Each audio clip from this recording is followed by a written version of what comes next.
ভাইরে ভাই, অনলাইনে যে আজকাল কি চলতেছে। আচ্ছা, আমি কি বাংলাদেশের প্রথম ব্যক্তি যে এই মহিলার কর্মকাণ্ডগুলো দেখি না এই পর্যন্ত। ইনি বর্তমানে এত ট্রেন্ডে আছে, এত হাইপে আছে, এত ভাইরাল আছে, নিজের পেট দেখাইয়া ভাই, সিরিয়াসলি। আর ইতিমধ্যে এনারে নিয়ে প্রত্যেকটা ব্লগার ভিডিও বানায় পুরাই ভাইরাল হয়ে গেছে। আর আমি কি করলাম ভাই, আমি এই পর্যন্ত দেখলামই না যে উনি কেন ভাইরাল হইলো, কই থেকে ভাইরাল হইলো। আর আজকাল এরা ভাইরাল হবেই না কেন বলেন? ভালো জিনিস দিলে তো আপনারা পছন্দই করেন না, এজন্য উল্টাপাল্টা কাজ করে তারা ভাইরাল হচ্ছে। ইতিমধ্যে তো আমরা অনেক ধরনের ব্যবসা শিখছি, যেমন বউ ব্যবসা, জামাই ব্যবসা। তবে ইনি তো আবার সবচেয়ে মারাত্মক ব্যবসা করছে। ইনি একদম গর্ভের সন্তান নিয়ে ব্যবসা শুরু করে দিয়েছে। দেখেন, সত্যি বলতে ভিডিওগুলো আমার সামনে এখন আস্তে আস্তে একের পর এক, আর আমার একদম ঘৃণা ধরে গেছে সব ভিডিওর প্রতি। চিন্তা করেন, উনি পেট নিয়ে কাদার ভিতরে ডুলে ডুলে হাঁটতেছে আর মিলিয়ন মিলিয়ন ভিউজ হইতাছে। কারা দেখে এগুলো? আপনারা, আমরাই তো দেখি, তাই না? আর আমরা এগুলো নিয়ে একদম হাইপ উঠাই। একজন মেয়ে মানুষ এই সময়টা যত বেশি আড়ালে থাকবে, যত বেশি নিজেকে সেফ রাখবে, তত তার বাচ্চার জন্যই মঙ্গল। এবং একটা বাচ্চার কথা কি একটা মা কখনোই ভাবে না? বুঝলাম, আমরা কন্টেন্ট ক্রিয়েটর, আমাদেরকে ভাইরাল হতে হবে, ট্রেন্ডিং এ থাকতে হবে, এটা সবারই ইচ্ছা, আপনার আমার সবার ইচ্ছা। তাই বলে এইসব কাজ করে ভাই, বিশ্বাস করেন আমি এরকম ভাইরাল হতে চাই না, এরকম ট্রেন্ডিং এ থাকতে চাই না, যেখানে আমাকে সবাই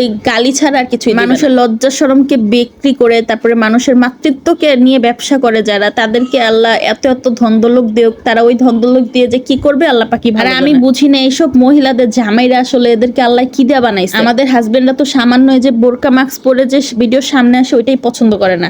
আর এইসব মানুষের জামাইরা একদম কি করে, আমি খাচ্ছি যাচ্ছি ঘুমাইছি সবকিছু নালে ঠিক আছে দেখাইলাম, এখন বর্তমানে আমি পেট নিয়ে গর্ভবতী অবস্থায় ঢুলঢুলায় হাঁটতেছি, এগুলো ভিডিও করে করে আমাকে পুরা বাংলাদেশের বিশ্বের সামনে প্রেজেন্ট করতেছে, ভাইরাল হচ্ছি, ট্রেন্ডিং হচ্ছি। জামাইরা ভাই কেমনে এগুলো সহ্য করে? মানে এদের এত টাকা লাগবে?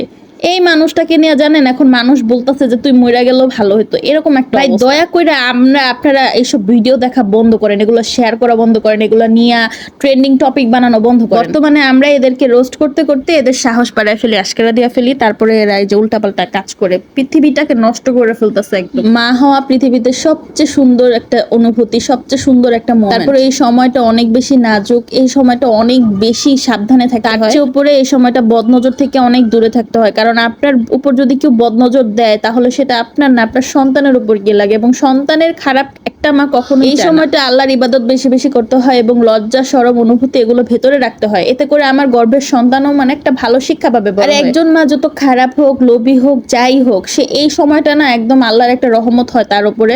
সে কিন্তু একটা ভালো মনের মানুষ হয়ে যায়। নিজে সহ অনেক মানুষকে দেখছি, আল্লাহ পাক এই সময় একটা মানুষকে কেমনে যে পরিবর্তন করে ফেলে। গর্ভাবস্থায় যে মানুষের একটা আকৃতি, এটা মানুষ কত ভাবে যে ঢেকে ঢুকে বাহিরে বের হয়। হ্যাঁ, যতই আপনি ঢাকার চেষ্টা করেন একটু বোঝা যায়, কিন্তু তাই বলে কি আমি সেটা ভিডিও করে দুনিয়ার সবাইকে দেখাবো? কিছু বলার নাই। আল্লাহ পাক এদের হেদায়েত দান করুক, আল্লাহ পাক এদেরকে লজ্জা শরম দান করুক। আমি সবসময় বলি, এইসব জিনিস দেখলে আমার মাথা একদম আউট হয়ে যায় যে ভবিষ্যৎ যে আমাদের প্রজন্ম আসতেছে, আমাদের সন্তানরা আসতেছে, বড় হবে, তখন তারা কেমন একটা পরিবেশ পাবে বাংলাদেশে।